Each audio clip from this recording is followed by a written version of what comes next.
Alright guys, तो solo levelling का new episode आ चुका है। आई होप आपने फर्स्ट एपिसोड देख लिया होगा, जो कि मैंने ऑलरेडी अपने चैनल के ऊपर डाल दिया है।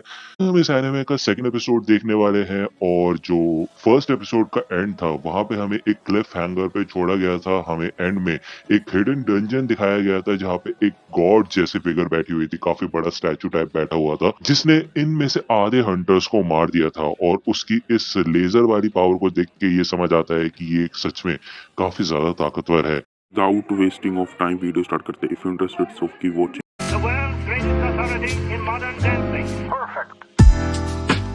सेकेंड एपिसोड की शुरुआत भी उसी डंजन में होती है, और हमें दिखाया जाता है कि ये लोग काफी ज्यादा डर चुके होते हैं, और इनको समझ आ जाता है कि ये लोग मर जाएंगे। मिस्टर सॉन्ग यहाँ पे सबको कहता है कि कोई भी हिलना मत, वरना तुम सब के सब मारे जाओगे। यहाँ पे जूही की हालत काफी ज्यादा खराब होती है, और मिस्टर सॉन्ग जिनको के पास आके उसका शुक्रिया अदा करता है। वो कहता है कि अगर तुमने ये चीज नोटिस नहीं की होती तो हम सबके सब मर जाते।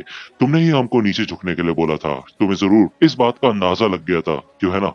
तो यहाँ पे जिनको देखता है कि मिस्टर सॉन्ग का एक हाथ कट चुका होता है, लेकिन एटलीस्ट वो जिंदा होता है। इधर जिनको मिस्टर सॉन्ग के हाथ में पट्टी कर देता है खून रोकने के लिए। अब जो ही यहाँ पे काफी ज्यादा डरी हुई है, और वैसे तो वो बी रैंक की हंटर है और उसके अंदर काफी ज्यादा पावर्स होनी चाहिए, लेकिन वो आसान रेड्स में ही हिस्सा लेती है क्योंकि वो दिल से काफी ज्यादा कमजोर है। मिस्टर सॉन्ग इस स्टैचू को देख के समझ जाता है कि ये जरूर एक ए रैंक या फिर एस रैंक का दुश्मन है। उस टैबलेट पे कुछ कमांडमेंट्स लिखे हुए हैं और उनका हमें ध्यान रखना होगा। तो ये कमांडमेंट्स मैं आपको बता देता हूँ। पहला है गॉड की पूजा करो, दूसरा है गॉड की प्रशंसा करो यानी कि बड़ाई करो, और तीसरा है गॉड में भरोसा रखो। तो इस डंजन के यहाँ पे कुछ रूल्स हमें बताए गए हैं, और यही 3 रूल्स हैं, और अगर इन रूल्स को कोई नहीं मानता तो वो मारा जाएगा, और इस डंजन से वो कभी भी जिंदा नहीं निकल पाएगा।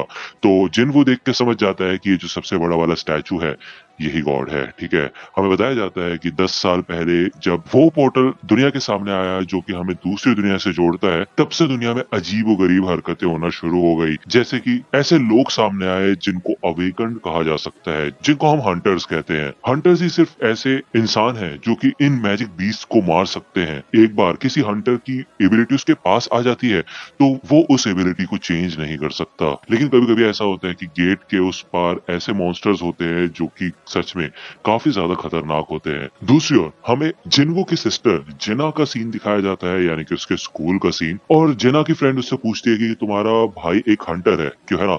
तो जिना बताती है कि हाँ, वो एक ई रैंक का हंटर है, और वो कुछ खास नहीं है क्योंकि उसको काफी ज्यादा चोट लगी रहती है, और वो अक्सर बैंडेजेस में लिपटा रहता है। मिस्टर सॉन्ग यही कहते हैं कि हम इसके दुश्मन नहीं हो सकते, और एक बार चीजें ठीक हो जाए तो हम यहाँ से बच के निकल सकते हैं। तभी इनमें से एक हंटर ये डिसाइड करता है कि वो यहाँ पे शांति से नहीं बैठेगा, क्योंकि उसको एक बड़ी ऑर्गेनाइजेशन से कॉन्ट्रैक्ट मिला है, तो वो यहाँ पे मरने वाला नहीं है। भले मिस्टर सॉन्ग उसे रुकने के लिए कहते हैं, लेकिन ये बंदा अपनी स्पीड पे काफी ज्यादा कॉन्फिडेंट होता है, और वो ये कहता है कि वो इतना तो तेज है कि वो दरवाजे तक पहुंच सकता है और यहाँ से बच के निकल सकता है। लेकिन उससे ज्यादा तेज ये गॉड होता है, और वो पलक झपकते ही भाई इस बंदे को पूरा जला कर रख देता है। इस बंदे के बस पैर पैर बचे होते हैं। मिस्टर सॉन्ग और जिनवू दोनों के दोनों समझ जाते हैं कि ये गॉड सच में सबसे ज्यादा ताकतवर है, और ये पलक झपकते इनको मार सकते हैं, बिल्कुल जैसे ये लोग चींटी के समान हो। लेकिन कुछ तो बात है कि अभी तक इस गॉड ने इन लोगों को नहीं मारा है, जबकि वो एक पल में ही इनको खत्म करके रख सकता है। ये उन मैजिक बीस्ट से काफी ज्यादा अलग है जो कि हमें वैसे देखने को मिलते हैं। तो जिनको को याद आता है उन इंस्ट्रक्शंस के बारे में, और वो पूछता है कि पहला कमांडमेंट क्या था। तो मिस्टर सॉन्ग बताता है कि पहला कमांडमेंट था कि गॉड की पूजा करनी है। तो जिनको इधर जब थोड़ा सा खड़ा होने का ट्राई करता है, तभी ये गॉड एकदम तैयार हो जाता है इसको जलाने के लिए, लेकिन तभी जिनको नीचे झुक जाता है एकदम से, और वो गॉड वहीं पे रुक जाता है। तो ऐसा लगता है कि ये लोग एक लेवल से ऊपर अपने सर को नहीं उठा सकते, यानी कि गॉड के सामने इनको अपने सर नीचे करके रखने हैं, अपने घुटने टेक के रखना है। तो जिनको इन सबको कहता है कि अपने घुटने टेक दो उसके सामने और झुक जाओ नीचे, ठीक है ना। मिस्टर सॉन्ग सोचता है कि इसका मतलब ये है कि अगर हम ऐसा करते हैं तो हम बच सकते हैं। जैसे ये लोग अपने घुटने टेकते हैं, ये गॉड का जो चेहरा होता है काफी तगड़ी तरीके से चेंज हो जाता है, काफी खतरनाक लग रहा होता है। ये सब के सब लोग घुटने टेक के नीचे बैठे होते हैं, तो ऐसा लगता है कि कुछ तो चीजें ठीक हो रही है।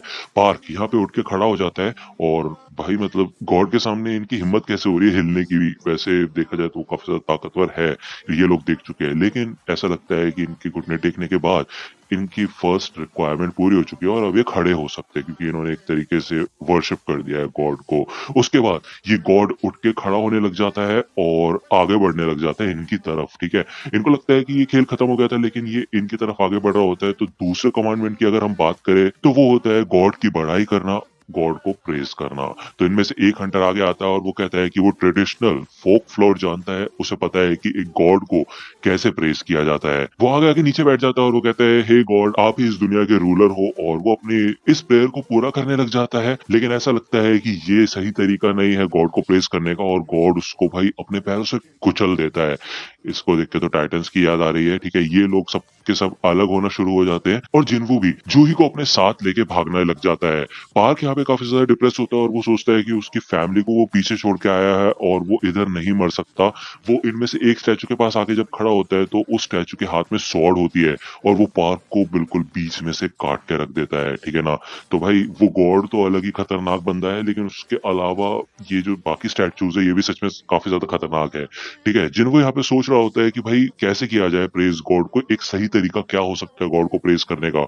अंत में ये है तो एक डीमन ही, क्यों है ना। जिन्हों नोटिस करता है कि यहाँ पे जो चारों तरफ स्टैचूज होते हैं उनमें से कुछ स्टैचू के हाथ में हथियार होते हैं, जैसे कि स्वॉर्ड हो गया, एक्स हो गया, शील्ड हो गई, लेकिन कुछ स्टैचूज के हाथ में कुछ म्यूजिकल इंस्ट्रूमेंट्स होते हैं। तो जिन्वो इन सब के सब लोगों को मैजिकल इंस्ट्रूमेंट वाले स्टैचूज के पास जाके खड़े होने के लिए कहता है। और जब मिस्टर सॉन्ग इधर एक स्टैचू के पास आता है तो भाई ये इंस्ट्रूमेंट प्ले करने लग जाते हैं। तो ये लोग एक एक करके हर इंस्ट्रूमेंट वाले स्टैचू के नीचे जाके खड़े होते हैं। जब इधर जिन्वो जूही को लेके इस ड्रम वाले इंस्ट्रूमेंट स्टैचू के पास आता है तो ये प्ले नहीं करता और जिन्वो पलक झपकते समझ जाता है कि इन लोगों को अकेले अकेले खड़ा होना होगा, वरना ये प्ले नहीं होगा। तो जूही को इधर छोड़ के वो दूसरे स्टैचू की ओर भागना शुरू कर देता है और अब सिर्फ वो ही अकेला बचा होता है जो किसी स्टैचू के नीचे नहीं है, जिस वजह से गॉड उसकी तरफ बढ़ना शुरू कर देता है। यहाँ पे गॉड काफी ज्यादा फुर्तीला होता है और उससे बचने के चक्कर में इधर जिन्वो गलती से शील्ड वाले स्टैचू के पास आ जाता है जो कि उसके ऊपर हमला भी कर देता है। तब भी जिन्वो इधर हार नहीं मानता, वो आगे बढ़ता रहता है उस सिंगिंग स्टैचू के पास। जैसे वो उसके पास पहुंचता है वो स्टैचू सिंग करने लग जाती है, जिस वजह से गॉड यहाँ पे रुक जाता है। और यही तरीका था गॉड को प्रेस करने का। गॉड की स्माइल भी गायब हो चुकी होती है और वो अपनी सीट पे आके बैठ जाता है। इसके बाद ये लोग फिर से अपनी जगह से हिल सकते हैं, कोई दिक्कत वाली बात नहीं है, लेकिन जिन्वो का पैर कट चुका होता है। इधर जूही उसका पैर हील करने की कोशिश करती है और उसको हील करने के चक्कर में वो अपनी लिमिट भी टच कर देती है, उसकी आंखों और मुंह से खून भी निकल जाता है।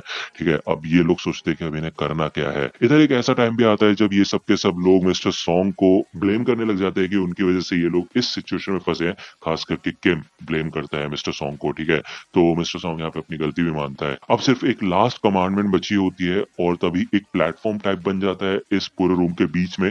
ठीक है ना, जिसको हम ऑल्टर भी कह सकते हैं। मेथोलॉजी में आकर अक्सर देखा जाता है कि गॉड के लिए किसी को बलि चढ़ाना पड़ता है और यही होता है सैक्रिफाइस। ठीक है ना, यही इनको करना होगा। तो किम कहता है कि मिस्टर सॉन्ग की वजह से हम यहाँ पे फंसे हैं, तो इसी को यहाँ पे जाना चाहिए और एक रिस्पॉन्सिबिलिटी लेनी चाहिए इन सब के लिए। तो मिस्टर सॉन्ग इसके लिए कोई भी अपोज नहीं करता और वो आगे बढ़ता है इस प्लेटफॉर्म की ओर। जैसे वो इस घेरे के अंदर जाता है तो यहाँ पे एक फ्लेम जलने लग जाती है। जिन्वो मन में सोचता है कि क्या उसको एक लिविंग सैक्रिफाइस नहीं चाहिए, तो वो बाकी दो हंटर से मदद मांगता है खड़े होने के लिए, क्योंकि उसका एक पैर कट चुका है। वो कहता है कि प्लीज मेरे को उस ऑल्टर के पास लेके चलो।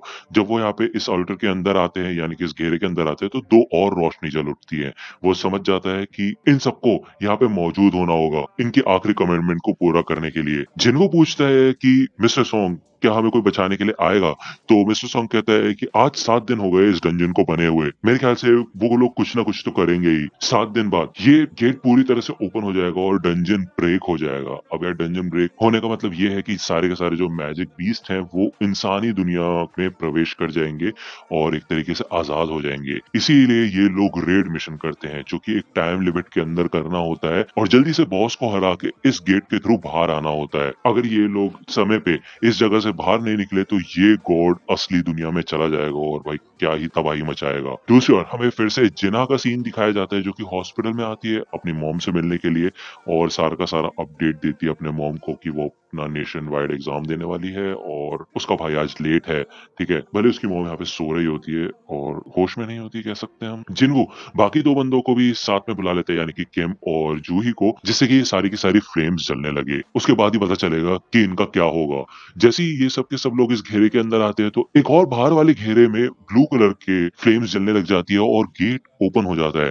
पहले इनको लगता है कि ये एक साजिश है और इनमें से एक ब्लू फ्लेम बुझती है और ये सारे के सारे स्टैचूज इनकी ओर बढ़ना शुरू कर देते हैं। मतलब भाई बहुत खतरनाक सिचुएशन है ये, ठीक है ना। इनकी तरफ बढ़ना शुरू करते हैं। जिन्वो यहाँ पे समझने की कोशिश करता है कि क्या सीन है क्या नहीं। वो जैसे ही इनमें से एक स्टैचू को देखता है तो वो स्टैचू रुकने लग जाते हैं। जिन्वो जल्दी से इन लोगों को कहता है कि सबके सब अपनी नजर इन स्टैचूज के ऊपर रखना, हमें बस इनको देखते रहना है। ये बिल्कुल उस गेम की तरह है जो हम बचपन में खेला करते थे। जब तक हम इस स्टैचू को देखते रहेंगे तब तक ये आगे नहीं बढ़ेंगे। और जिन्वो यहाँ पे काफी कमाल का काम कर रहा है। भले उसकी इतनी वाट लग चुकी है, उसका पैर भी टूट चुका है अब, लेकिन उसका दिमाग चलना बंद नहीं हो रहा है, जो कि काफी कमाल की बात है। ये हंटर लड़की यहाँ पे और झेल नहीं पाती और इस सर्कल से बाहर निकल जाती है, जिसके बाद ऑरेंज वाली फ्लेम बुझ जाती है और गेट तो खुला ही होता है, तो वो यहाँ से बाहर निकल जाती है और ये गेट भी थोड़ा सा बंद हो जाता है। जिन्वो नोटिस करता है कि ये ब्लू वाली जो फ्लेम्स है धीरे धीरे करके अपने आप बुझ रही है, तो ये एक तरीके से टाइम लिमिट दिखा रही है, ठीक है। और ऑरेंज वाली फ्लेम लोगों को दिखा रही है। जैसे कोई बंदा इस सर्कल से बाहर जाता है तो ऑरेंज फ्लेम भी बुझ जाती है, ठीक है ना। लेकिन ये दरवाजा भी जरूर कोई ना कोई ट्रैप होगा, क्योंकि जो लास्ट कमांडमेंट है वो है भगवान पे भरोसा करना। तो कोई ना कोई तरीका है जिससे वो हमारी नियत को ऑब्जर्व करेगा, उसका पता लगाएगा, यानी कि गॉड, ठीक है। तो दूसरा बंदा भी यहाँ से भाग चुका होता है। सॉन्ग पूछता है कि हे जिन्वो, क्या तुम्हें कुछ समझ आ रहा है यहाँ पे चल क्या रहा है? तो जिन्वो कहता है कि बस हमें ऐसे ही रहना है और इन स्टैचूज को देखते रहना है। ये ब्लू फ्लेम एक टाइमर की तरह है, जब ये पूरी तरह से बंद हो जाएंगी, सारी की सारी ब्लू फ्लेम बुझ जाएंगी, तब हम आसानी से इस जगह से बाहर निकल सकते हैं। तो मिस्टर किम कहता है ऐसा भी तो हो सकता है ना कि ये ब्लू फ्लेम बुझने के बाद हम हमेशा हमेशा के लिए यहाँ पे बंद हो जाएं।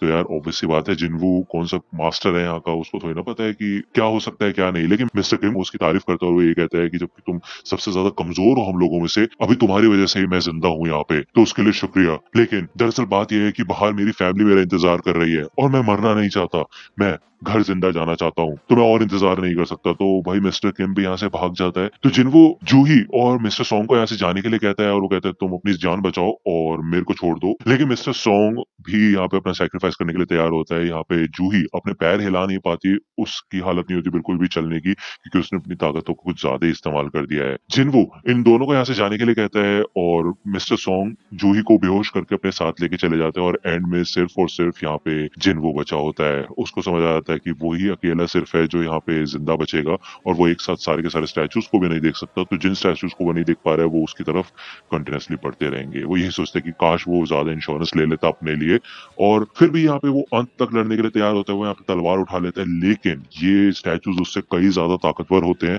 और उसको बहुत बुरी तरह से मारना शुरू करते हैं। उसका एक हाथ भी काट देते हैं और हाथ क्या उसकी पूरी बॉडी की वाट लगा के रख देते हैं वो। लेकिन एंड तक जिन्वो इसी ऑल्टर के अंदर होता है, धीरे धीरे करके ब्लू फ्लेम्स बुझ रही होती है और वो याद करता है कि कैसे मिस्टर किम ने कहा था कि वो मरना नहीं चाहते और वो यहाँ से जिंदा बच के जाना चाहते हैं। लेकिन भाई जिन्वो को कौन सा मरने का शौक है? भाई सब के सब लोग अब सिर्फ अपने बारे में सोचते हैं, अपने फायदे के बारे में सोचते हैं। उसकी भी फैमिली है, उसको भी जिंदा बच के घर जाना था, लेकिन वो भी तो यहाँ पे रुका हुआ है ना। लेकिन हमारा जिन्वो बेचारा यहाँ से बच के जा नहीं पाया। उसको ये सारे के सारे स्टैचूज मार मार के घायल कर देते, बहुत खून निकलता है उसके अंदर से और फाइनली वो इस टेबल के ऊपर आके गिरता है। उसको खत्म करने वाला होता है एक स्टैचू अपनी स्वॉर्ड से। जैसे उसके ऊपर ये स्वॉर्ड से अटैक होने वाला होता है, तभी जिन्वो कहते हैं कि काश उसको एक और मौका मिल जाता, वो भी जीना चाहता है, वो मरना नहीं चाहता। इस अटैक के तुरंत बाद ही लास्ट ब्लू फ्लेम भी बुझ जाती है और उसके सामने एक नोटिफिकेशन आता है जिसमें लिखा होता है कि ये एक सीक्रेट क्वेस्ट है कमजोर बंदे की बहादुरी देखने का। जिन्वो एक प्लेयर बनने के लिए क्वालिफाई हो चुका होता है और अब उसको एक्सेप्ट करना होता है कि वो एक प्लेयर के तौर पे खेलना चाहता है या नहीं। अगर वो नो चूज करेगा तो 0.02 सेकंड में उसका दिल धड़कना बंद हो जाएगा और वो मर जाएगा। तो क्या वो एक्सेप्ट करेगा? एंड में हमें दिखाया जाता है कि यस, वो एक्सेप्ट कर लेता है इस ऑफर को। वो एक प्लेयर के तौर पे खेलने के लिए तैयार हो जाता है और आई नो यहाँ पे काफी बुरी तरह से टर्न ले रही हैं चीजें। हर एपिसोड के एंड में एक क्लिफ हैंगर देखने को मिल रहा है। नेक्स्ट एपिसोड आएगा नेक्स्ट वीक और उस एपिसोड को मैं जल्द से जल्द अपने चैनल पे डालने की कोशिश करूंगा। ये एपिसोड मैंने टेलीग्राम चैनल पे डाल दिया है, तो आपको ये वीडियो पसंद आई होगी। आपको अगर ये वीडियो पसंद आई तो लाइक करना, सब्सक्राइब कर लो हमारे नेक्स्ट ब्रेन चैनल पे अगर आप नए हो तो। मिलता हूँ आपसे अगली वीडियो में, तब तक के लिए गुड बाय।